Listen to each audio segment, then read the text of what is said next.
My name is Tyler, and this happened about 2 years ago. When I was 21 and living in a quiet suburb in upstate New York. I wasn't the type who ever expected anything truly frightening to happen to me. I lived a normal, almost boring life. I went to community college during the day and worked part-time at a grocery store in the evenings. Nothing remarkable, nothing dangerous. But for almost a month straight, my dog Milo would start growling every night at the same exact time, around 1:45 a.m., and he'd always face the same direction, toward the backyard fence. I didn't think much of it at first. Dogs bark at raccoons, deer, even the wind. But what made me start paying attention was that Milo, who was usually friendly, even goofy, would bare his teeth like he was ready to fight. His whole body stiffened, and he'd stare unblinking at one specific corner of the yard. The first night I looked out the window but didn't see anything. My yard was large and bordered by a wooden fence. Beyond it was a thin stretch of woods before the next street started. The darkness was thick, almost like it swallowed the shapes of the trees. The second night, same thing. 1:45 a.m. Milo tenses up, growling, staring. By the fifth night I was starting to get creeped out. I finally decided to step outside with a flashlight. Milo followed close behind me, tail stiff, his back arched. The air was cold, and the yard was silent. My flashlight beam swept across the grass, the trees, the fence. I was about to turn around and go inside when Milo let out a sudden guttural bark I'd never heard before. I snapped back around, and I saw him. A man standing perfectly still behind the fence. His face partially visible through a gap in the wooden boards. Just an eye and part of his cheek. But he wasn't moving, and I knew he was staring straight at us.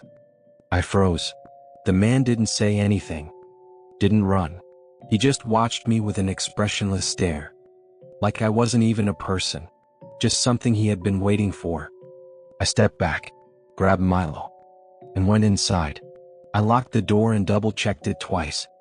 I barely slept that night. The next morning, completely unsettled from the night before, I called the non-emergency police line. I felt stupid describing it. Someone was standing behind my fence at almost 2 in the morning, watching me. 2 officers came by. They searched the woods behind the fence, looked for footprints, checked for signs of trespassing. Nothing. No footprints. No broken branches. No trash. Nothing. One officer chuckled and said it was probably a neighbor cutting through the woods, or kids messing around. But no kids stand still like statues at 1:45 in the morning. They told me to call again if anything else happened. I doubted they took it seriously. That night I went to bed early telling myself everything was fine. At 1:45 a.m. Milo started growling again. I didn't look outside. 3 nights later I made the mistake of looking again. Same time. 1:45 a.m. Same place. Corner of the fence. Milo was pressed against the sliding glass door growling. I pulled the blinds aside. The man was back. This time he was leaning on the fence, his face pressed between 2 boards, staring through the gap like he wanted to squeeze himself through. I saw more of his face. Pale, grayish, thin messy hair. But the worst part was his smile. He was smiling at me. Not a normal smile. His lips were curled upward but his eyes were empty. Dead. Cold. Like he wasn't smiling out of joy, but fascination. He slowly raised one hand and waved. One slow, deliberate wave. I stumbled backward, dropped the blinds. Milo barked furiously. I was about to call the police when I heard a voice from outside. Soft, raspy, almost playful. Come outside. I want to show you something. I froze. Come on, he whispered. Just for a second. I grabbed my phone and called 911. By the time police arrived, he was gone. This time police took it more seriously. They searched the woods. Again, nothing. One officer stayed with me while another searched deeper. He asked if I had enemies. Anyone who hated me. A jealous ex. A strange coworker. I didn't. He suggested installing cameras. I ordered some immediately, but they wouldn't arrive for 3 days. And the man didn't wait. The next night was quiet. Milo slept peacefully. I stayed up late watching TV. When I finally checked the time, it was 1:52 a.m. Relief washed over me. No growling. No noise. Then I saw movement outside the window. Not behind the fence. Closer. Much closer. Someone was walking through my yard. Slowly. Deliberately. Like pacing. I turned off the lights and crawled to the window. It was him. The man was circling my house. Step by step. Calmly. He stopped directly in front of the window I was hiding under. He turned his head slowly and looked straight at me.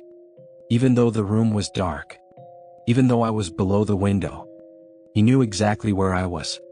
His lips curled into that same dead smile. Then I heard tapping. Tap, tap, tap. He was tapping the glass with his fingernail. Calm, rhythmic, slow. I came closer this time. He whispered. I scrambled away, grabbed Milo and my phone. Managed to dial 911 with shaking hands. While I talked to the operator, I heard footsteps on the deck. Heavy footsteps. Then the doorknob rattled. He was trying to get inside. I locked myself in the bathroom with Milo until police came. They found footprints all over the yard. Clear ones. But he was gone. The cameras arrived the next day. I installed them by evening. 2 nights passed peacefully.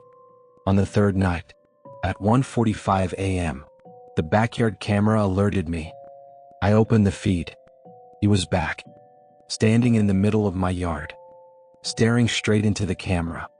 Not the house, the camera. He wasn't smiling now, his face blank, his eyes dark and hollow. He stood still for almost a minute. Then he mouthed words.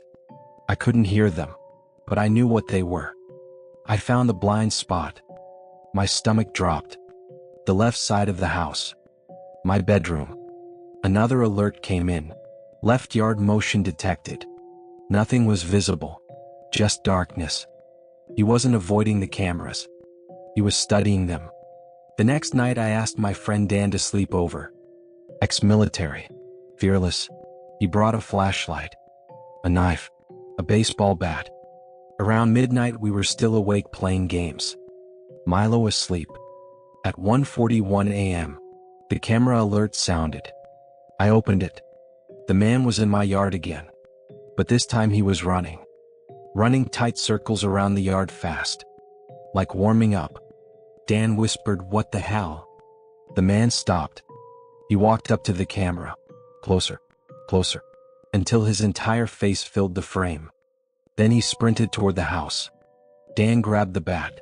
I grabbed Milo. We backed toward the front door ready to run. Then we heard a window shatter. My bedroom window. "He's inside," Dan shouted. We bolted out the door, jumped into Dan's truck, and sped away. I called 911 from the car. Police searched the house. Nothing was taken. Nothing moved. Except one thing. A piece of paper on my bed. Folded neatly. Inside were 5 words. "You should have come out." I didn't go home for weeks. I stayed with family. Installed more locks.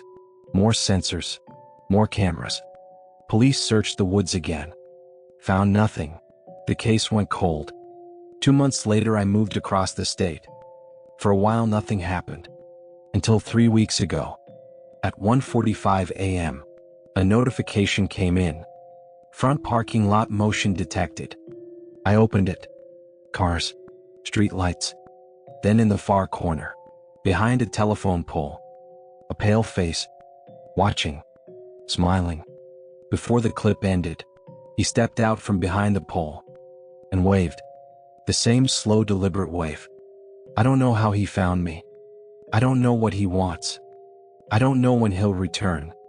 But every night I check the cameras until dawn. Every night Milo sleeps against my door.